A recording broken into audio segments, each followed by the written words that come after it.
Relax, sit back as we fill your mind with spooky true crime stories of the deranged, unhinged, and absolute pure evil murders that will blow your mind. Some places we will visit to show you around and educate you on the history.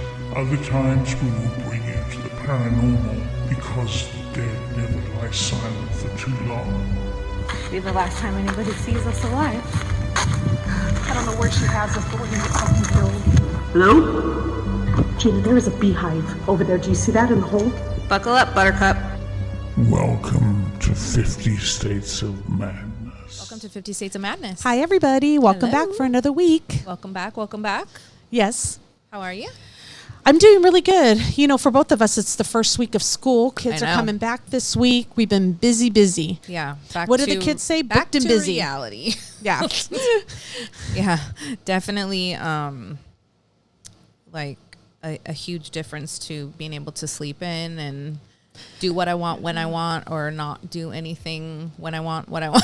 I'm sorry, but summer vacation seems to go so much faster now that I'm older. Well, yeah, because we're actually vacationing and doing things and then Is or that not. maybe what it, I don't know. I just feel like, it goes by so fast. Yeah, just like having no plans and just being like, oh, well, maybe I want to do this today or maybe I don't want to do this today. Yeah. I think I get more busy during the school year, though, because I feel like, I got to get it done by this time because I got to go to work. But in the summer, I'm like, can wait till next week. Mm-hmm. Like, No. and I don't get It anything does. done. Yeah, so it's back to waking up at the ass crack of dawn, 4 a.m. Fun that's stuff. just the way it Fun is. stuff.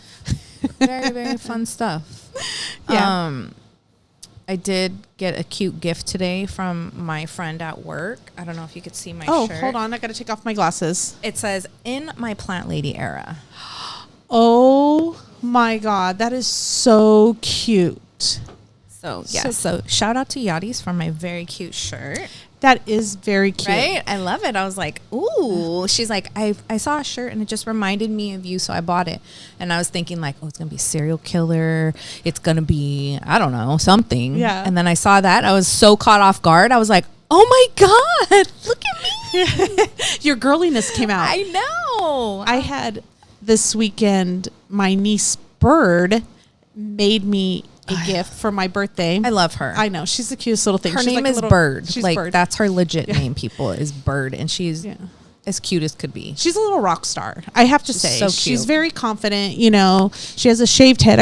She's super fucking cute and she rocks everything she does. So, and she's very artistic and she does a lot of she's 9 years old and she does a lot of artistic things with my mom and things like that, but she also does it at home. She's very artsy and likes to paint, color, put together things. She's very creative.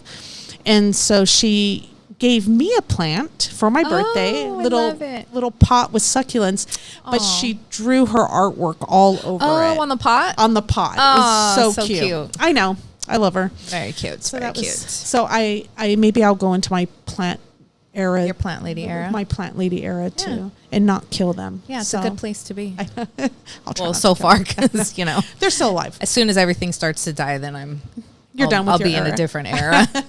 I don't know. So anyway, today we are talking about, it's a pretty crazy case. Is it? I mean, they always are kind of just. Yeah. It's a pretty wild case. So the girl's name is Katlyn Marie Collman. Okay. And she was born in 1994. And whenever I see these cases, I always have to relate it back to myself. Like, what was I doing in 1994? 1994, I had a 3-year-old. So I had a 4-year-old. yeah. So this girl is, around my children. She's right in between my kids. I was 22 with a 4-year-old. Yeah. In 1994, I was... You were 21, I was 20? 21. I was 21. Okay, so I must have been, well, it depends on what time of 94. I was either 22 or 23. Yeah, it So you were depends. either 20 or 21. Yeah. I know. Yeah. So I kids. always do that. And I feel like the more time passes, obviously, the older I get. But the more I'm just like, oh, wow, I was alive when this happened. I was alive when that happened. Wow. This, I I do hair, and Cherry came over yesterday, one of my coworkers from my previous Starbucks, but she came over and I was doing her hair, and she was like, "Oh, have you seen the episode?" We were talking about, like, true crime and stuff, and I forget the show it is. It's on Netflix. Oh, the crazy, like crazy roommate stories. Oh yeah, worst nightmare. The worst roommate ever. Yeah, whatever. I know some nightmare roommate show, and it's funny because she's like, I watched it because did you know that one happened here in Orange County with this girl and this guy who was her roommate and he killed her. She was Mexican. I guess he was Asian descent. I don't know which one, but and I was like, I remember when that happened. Like, it's just so funny how I know they're talking about these things, and I'm like, yeah, I know exactly when that was happening and going down. So it's just wild. Crazy on some of these stories that I do the same thing where, like, where was I at during that time? Even the ones in the 70s, I'm like, I was 6 at that time. I was alive. Yeah, it's crazy. Okay, go on. I'm sorry. Yeah. So, so this girl, Katlyn, she lived with both of her parents, and then she had an older sister. They lived in a very small town called Crothersville, Indiana. It was a very small town, 1,500 population. So very, very small. That's like the amount of people on our block. like surrounding, like, a 3-block radius in your neighborhood. 1,500 people. Yeah. So it was a really small town. It was a very safe town at that time. Yeah. So in January 25th, 2005, she went by Katie. Katie was in 4th grade, and her dad would drop her off at school every morning, and a friend's mom would bring her home from school. On this day, when Katie got dropped off, she noticed that her mom seemed very anxious and was in a rush. She was in the kitchen cooking dinner, trying to get it finished before her husband got home. Katie mentioned to her mom, Angela, that they needed toilet paper and offered to walk to the Dollar General like she had done in the past to get stuff. So it was literally right across from where they lived. And she would run over if, whatever they needed sugar, whatever the case may be, or just walked across to go get candy or whatever. She'd done it multiple times. So Katie's mom agreed, and she gave her money. She gave her $2. And I'm thinking, $2 to get 1995. I know. No, this was in 2005. Oh, 2005. I guess. I mean, maybe. I don't even remember. That's like 20 years ago. So I guess, Yeah, the 4-pack. Maybe. I guess if you get like the or whatever stuff. Well, maybe. It's the dollar store though. The dollar, so it was $1. That's true. Because that's when the dollar store was really $1. That's right. Yeah. That's right. Okay, so good on you. Yeah. So she left the house and she walked across the street where there was an apartment building where a lot of people that she went to school with lived. So right directly across the street from her home, there was a big apartment building. And she had to walk through this, or she didn't have to, but it was kind of like a shortcut to get to the main street, which is where the Dollar General was, right across this street. And it just so happens that a lot of kids that she went to school with lived in this particular building. It's funny because a lot of these small towns, that's the only true little store they have, because Dollar General, yeah, Thermopolis, Dollar General, yeah, like all the really small towns have this Dollar General. They still do to this day. Yeah. It's not $1 though, but it's the Dollars General now. Yeah, it's a general dollar. They just made everything plural. It's the Dollars General. Oh, that's right. I just got you. Yeah, the Dollars General, the couple of Dollars General. Yeah. So she got her toilet paper, and when she went to pay for it, she was a few cents short. So the lady that was checking her out, the cashier, she knew her from, I think, just being in there often. And so she gave her the extra money that she needed, and she went on her way. So she walks out of the store, and then she walks next door where there's a bank. And I find this funny because I feel like I could see myself as a kid probably doing this, but she walks next door and there's a bank, and she walks in and she asks for a sucker, like a lollipop. Maybe they were known for giving them out. Yeah, like they always would have them. I remember, probably not since COVID, but I remember like back being a kid, and like you would go somewhere and they'd have like a candy dish with suckers or hard candy or something. So she walked into this bank by herself and she asked for a lollipop, and she got her lollipop and she left. So I just thought like, oh wow, she was like a pretty independent kid, you know? It's a small town. Exactly. So after this happens, she leaves the bank, and her mom at this time is still at home getting dinner ready. It's starting to get late, but she's preoccupied with dinner, and it's not dawning on her how late it is and how much time has passed. So finally, when she realizes how late it is, and she keeps telling herself, like, oh, she probably went to that apartment building across the street. She's probably playing with her friends. She probably got caught up doing something. She probably saw somebody, whatever the case may be. So then now that the sun was starting to set, she started to get nervous, and she's calling her neighbors to see if anybody had seen Katie. And the only two people that had seen Katie was this cashier from the Dollar General and the people at the bank. By now it's 8 o'clock at night. So now, it's getting late. Quite a few hours. And Katie's dad, John, was home, and they decided to call the police. It had been 5 hours since Katie had left the house. Oh, wow. Yeah. I'm thinking she left since 5, but it was 3. Yeah. Okay. Yeah.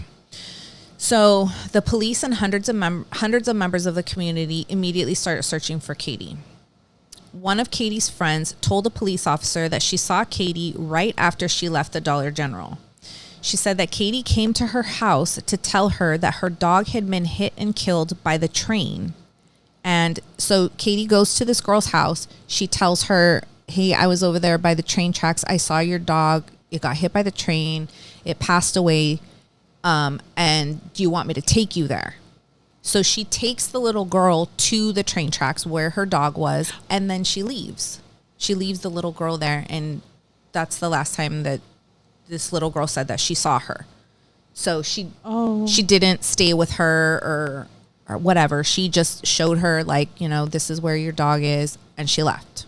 Is this little town like a little town where like a lot of trucks drive through, like one of those towns where like you kind of pass by on a highway? I don't think so. Okay, I don't think so. Like just a small town. Yeah, okay. It's just a very small town where I think everybody knew everybody. And I think that that's why in the beginning her mom probably wasn't too scared. She probably ran into somebody, saw somebody, whatever the case may be. So her friend said that Katie walked off and they haven't seen her since. So the authorities took the police dog to the train tracks where it picked up Katie's scent, but then lost it very close to the train tracks. So the next day, someone came forward and said that they saw Katie riding in a white Ford F-150 truck with a man. He was skinny and had a long, slender face with dark hair. They said Katie didn't look distraught or anything. She was just sitting there as a passenger, riding in this truck. So the police had a sketch artist draw up a sketch of this man that Katie was supposedly seen with, and they sent out an Amber Alert. So in this town, there had previously been 20 Amber Alerts, and in all of those cases, the children were found and were brought home safely. So that kind of gave her parents, a little bit of hope that, again, maybe she's at her friend's house or whatever. So after the Amber Alert was set out, Katie's parents sent out a plea to the community saying to just please return her. They wouldn't press any charges. They just want their daughter back. Like, we won't ask you any questions, which is, I think, kind of a mode that most parents go into. Yeah. When they're missing, like, I don't care what you did, how you did it, why you did it, just bring them back. Yeah. So they made this plea to the whole community. So 5 days later, on January 30th, Katie went, 5 days after she went missing, her body was found floating in a lake about 15 miles from her home.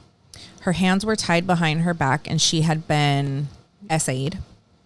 The autopsy results revealed that Katie's cause of death was drowning, meaning that after she was assaulted, she was still alive and then drowned in the lake. So she wasn't, she wasn't killed before she was put in the lake. Exactly. So when the police reached out to the public and told them that Katie's body had been found, a man by the name of Charles Hickman comes forward, and they called this guy Chucky. So he told the authorities that he and one of his friends named Timothy abducted Katie because she was a witness to a drug deal. A fourth grader? Yeah. So she had seen something go on. She had witnessed something, and that's why they took her to scare her. basically, is what they said. But the funny thing is, as a fourth grader, even if you saw something and you're not in that lifestyle, you're not processing that it's a drug deal. Of course, you don't even know. You don't You're even just know what they're somebody's doing. Probably handing something off, or thank you, whatever the case may be. So yeah, so they're saying that they took her because of what she saw. So their story is that they took her to this lake, they tied her hands behind her back, and they were just trying to scare her. They did not mean to kill her. They weren't trying to kill her. That was not the plan. The plan was just to scare her. Well, something happened and she fell into the lake and she drowned. So their intentions, according to them, were not to murder her. So, and then after she fell in, they got scared and they left. So people in the small town said that this Chucky guy was very strange and that he'd been standing around, they would see him standing around, like talking to himself, staring into the sky. He was just a very odd character. Sounds a little He was having conversations with Yeah. himself, stuff like that. So the police went to talk to his friend Timothy. However, when they interview Timothy, he tells them that he has no idea what Chucky's talking about. And he also provides an alibi for the night that Katie went missing. So the police get confused. So they go back to Chucky's house. He tells them the story again, but this time it's different. So every time he continues to tell this story, he changes things up a little bit here and there. So now the more they continue to question him, the more they think that he isn't telling the truth. Also, he did not drive a white Ford F-150 like she was seen in. Yeah. And also, when her body was found, there was DNA on the body, and this Chucky guy's DNA did not match the DNA that was found on her body. So the police decided to keep investigating because they didn't think that these two were the people responsible for doing this to Katie. So while searching the crime scene, the police found a cigarette butt. They got a DNA match to a man named Anthony Stockelman, who went by Tony. When the police questioned Tony, he said that he was in Crothersville that day and that his mother lives there. However, he said that he didn't know who Katie was and had nothing to do with her murder. He was just visiting his mom. And his DA just got splashed on her. Yeah. Yeah. Just a little trickle here and a trickle there, you know? So the police then ask him if they can search his truck, which just so happened to be a white F-150. So he agreed. He let them search his truck, didn't put up a fight, didn't put up anything, said, sure, go ahead. Here's my truck. Do what you got to do. And of course, they found nothing. Then they ask him if he would take a lie detector test, and he agrees to a lie detector test. He ends up passing the lie detector test. I think that people they learn to pass these lie detector tests. We've said that before, and especially if they don't have a conscience and they're a true psychopath, they're not feeling anything. Yeah. So the police are confused because they aren't adding up, but Tony's DNA was on the cigarette butt and on Katie's person.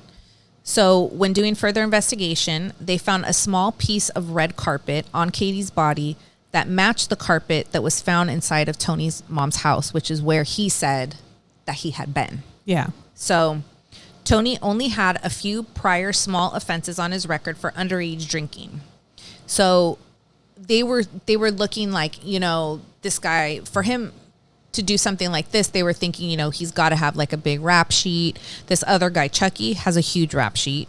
He, I believe, had something to do with children and that. So Chucky had a history of it. Yes. Chucky's crazy talking to the sky. Yes. And Tony did not. Okay. So they were, you know, getting a little confused. So eventually Tony admits to the kidnapping and the murder of Katie, and he takes a plea deal to avoid the death penalty. So he's sentenced to life in prison without the possibility of parole, plus 30 years. So he's going to be in there forever and a day. So Tony did end up being the one who did it, not Chucky. Correct. So about a year after Tony's sentencing, he had been in prison for about a year. Katie's cousin, whose name is Jared, was also sentenced to jail time. And it just so happened that Jared was on the same wing as Tony in the prison. So one night, Jared snuck into Tony's cell and he beat him up. So he then told him that one of two things were going to happen. Either he was going to kill him or he was going to let him give him a tattoo. So, of course, he says, I'll take the tattoo. Duh. He proceeds to tattoo Katie's revenge on homeboy's forehead. And when I tell you, like, tattooed, like, it takes up his entire forehead. Shut up. Yeah, it says Katie's revenge. So the following morning, because you got to remember, like, in prison, obviously, a lot of people get tattoos. Yeah. But you're not supposed to. So obviously, if you get caught, you get in trouble. Yeah. But most of them are hidden by your clothes and so forth. That one's on his forehead. Homeboy's got it slapped right on his forehead. Little hard, unless he's going to wear a beanie all the time. So the following morning, when Tony came out of his cell, the correctional officer noticed his forehead, which quickly triggered an investigation. When they found out that it was Jared and that he did this tattoo, they added 7 more years to his sentence. My question is when you put these people in prison, do you not know, like, who they may be related to, so situations like this don't occur? Like, okay, we're going to send them to another prison because there's actually a person here who's a family member, you know, like killed their family member. Because I can see, like, a small little crime or burglary, but when you murder somebody's family member and you put a, like, why would they be in the same? I think just the fact that it was a crime against a child puts him in a very, you know, he's bound to have something happen to him. Yeah, by somebody. But I mean, yeah. I mean, what are the chances of it being this little girl's cousin, like somebody who's related to her? So yeah, I think Jared, sure they didn't do their homework, but didn't need the 7 years. Good for Jared. Yeah, good on Jared. I don't know what he did to deserve the other time, but the 7 years, no. So the 2 correctional officers that took the picture of Tony somehow released it to the public.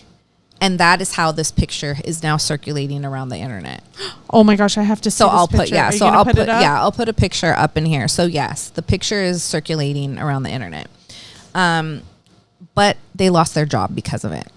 They both lost their job for taking this picture, and all you have to do is type in Katie's revenge and it should pop up. That's what I did. Yeah. Oh my God, it's huge. Yeah, it's his entire forehead. Like, there's no. And this guy looks sick. Yeah. I mean, okay. So Tony later wrote a letter saying that he was set up and that he didn't have anything to do with Katie's murder. He said that he was forced by the authorities to plead guilty and take the plea deal. Tony said that he was married at the time and his wife was on his side. But then once the authorities spoke with her, they convinced her that Tony was guilty and she ended up leaving him. I'm not saying Tony didn't do this. Yeah. That's not where I'm going with this. However, all I have to say is, like, making a murderer. We have talked about so many cases where they have been talked into an admission or guilt. Like, it happens all the time. Now, I don't know if this man did it or if he didn't do it. Might just be him saying, you know, trying to weasel his way out of it. But nevertheless, stuff like that's happened. I feel like because he lived out of town, he was visiting his mom, so he doesn't know Chucky. Because if him and Chucky were friends, okay, maybe there's a chance that maybe Chucky got his DNA, maybe they were together, whatever the reason. Right. But they never claimed to know each other. I don't care if this guy passed a polygraph. No. But his DNA was on the body, and his DNA was with the cigarette. But he made a mistake. He left. Well, I'm not saying, but he left the stuff behind. Yeah. To get caught. I don't understand to this day why people do lie detector tests. They're not admissible in court. Why are we doing them? What is the reason? Yeah, I don't know why they're doing them either. It doesn't make any sense to me. Yeah, I don't know. But speaking of tattoos, and that was I don't want to just drop the case that you just gave because it was really sad because of Katie. But I'm glad the guy who did it's behind bars. But just speaking of forehead tattoos, have you seen that TikTok going around with that girl who supposedly got Trump across her forehead? Johnny was telling me about it. It looks real. Is it? I've been trying to figure. It is. I think it's real. No, he told me. He's like, what are people thinking? Like, what? You can support people in many other ways, but I mean, across it's why are we doing huge. this? Why are we doing this? Yeah, and I'm not against tattoos. We love tattoos, of course. Love tattoos. Why the face? Why the forehead? Why? Even if you do the face, do something pretty on the face. Yeah, it's do something. I mean, I guess that's meaningful too. I don't know, but it's just to each his own. But block letters across her forehead, and she's a beautiful girl, and she put that on there. I was kind of hoping that it was fake. That maybe I don't think so. Sound effect of a tattoo, you know. Yeah, the I don't and think just it made is. it look red. Yeah, I think it's real. I've been trying. I'm gonna look again today, but I'm just like, I was trying to figure it out. Yeah. Okay. Text Johnny and ask him, but I'm sure he told me that it was real. Yeah. No. We're just having the conversation. Were you really? Okay. Yeah. But yeah. So I just think forehead tattoos maybe not necessarily a really great idea unless you're super super committed. Yeah, and like anytime anybody always questions my tattoos, they don't usually, but when they do, I always just say, like, don't do it. Just wait. Don't do it. Like, think about it. I don't regret my tattoos, but I know some people do, and I just think, like, I don't know. Yeah. I Make sure you're established and you got a job, because people are so judgy. Yeah. The world is a judgy place, unfortunately. And I just say take your time doing it, only because don't be in a hurry. Different ages in your life, you're at different stages and different likes, dislikes, different styles, and it should reflect that if you're going to have a piece on your body. But that's just my opinion. If you have at it. I mean, things I have on my body people probably hate and don't like, and they're on mine, and people, it's not for everybody. Yeah, but it really isn't. So, but no. Okay. Yeah. So thank you for joining us for another week.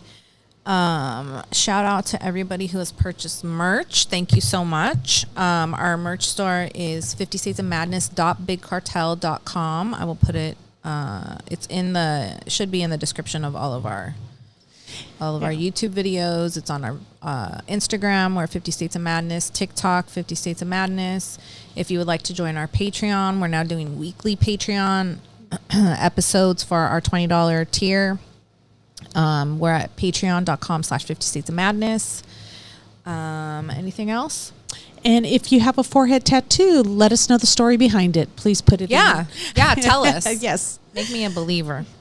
Yeah, so other than that, thank you for watching, and we will see you guys next week. Thank you. Have a great one. Bye.